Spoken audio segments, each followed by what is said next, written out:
दिनै 18 मे बर' बिजों सान। बर'फोरनि थाखाय मोनसे गोसोखांथि गोथार सान।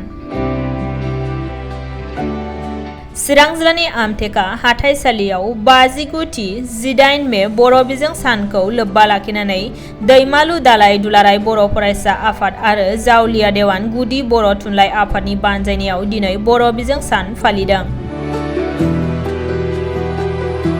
बर' बिजोंखौ फोथांनानै लाखिनाय आरो फोजौखांहोनांगौनि सांग्रांथि लाबोनायनि असिलायै दिनै बर' बिजों सान फालिनायनि लोब्बायै उन्दै उन्दै फरायसाफोरनि मोनसे हानजा सुरनाय हाबाफारिबो लायो। मख'नो गोनांदि बर' हारि राव थुनलाइखौ मोजां मोनग्रा गोबां दैदेनगिरिफोर आरो जोहोलाव जोहोलावजोफोरनि नाजाथाबनायाव थांनाय 1963 मायथाइनि 18 मे खालि गिबि खेबनि थाखाय आसामनि गुदि फरायसालियाव बर' रावा बिजों महरै गनाय जादोंमोन।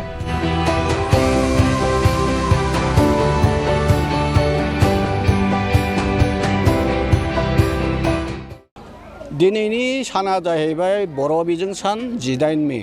बे साननि गेजेरजों आं बेखौनो बुंनो नागिरदों जे जोंनि बर' रावा जे जोबोद जौगाबाय।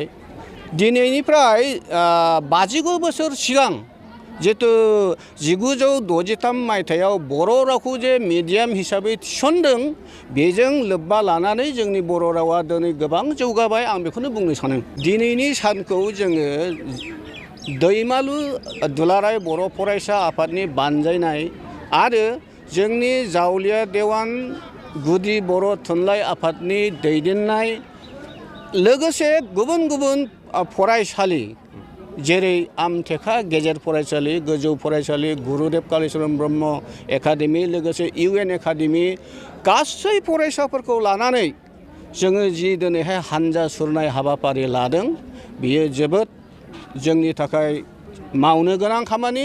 खारन रावा जुदि गैयाब्ला हारिया थांनानै थाया।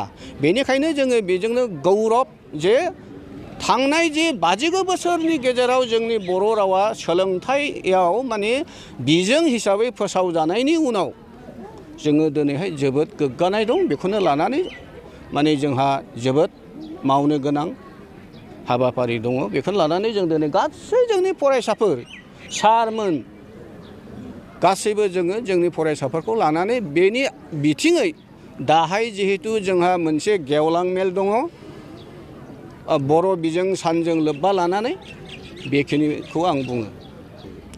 आथिखालाव जोंनि बर' रावा जौगादोंब्लाबो जेरै सोंनायनि फिननायखौ आं नैबेखौ बुंनो नागिरो जे जोंनि फरायसालिफ्राव खमसे खम जोंनि नैबे आमथेखा खयला मयला एरिया बा जोंनि निसिमा एरियायाव ओरैबायदि फरायसालिफोर दङ दिनै सोलोंथाइ बिथिङाव बबेबा फरायसालियाव सासेल' फोरोंगिरि आरो बबेबा फरायसालियाव 0 टिचार बेबायदिबो जोंनाव महर लादों आरो बबेबा फरायसालिया माने फरायसा गैयिनि थाखाय थैलांनो हमदों। जों दिनै बेबायदि नुदों। जाहाथे बिनि सायाव सरकारा गोख्रों आरो बिनि सायाव मोनसे बेबस्था लायो, आं बेखौ बुङो।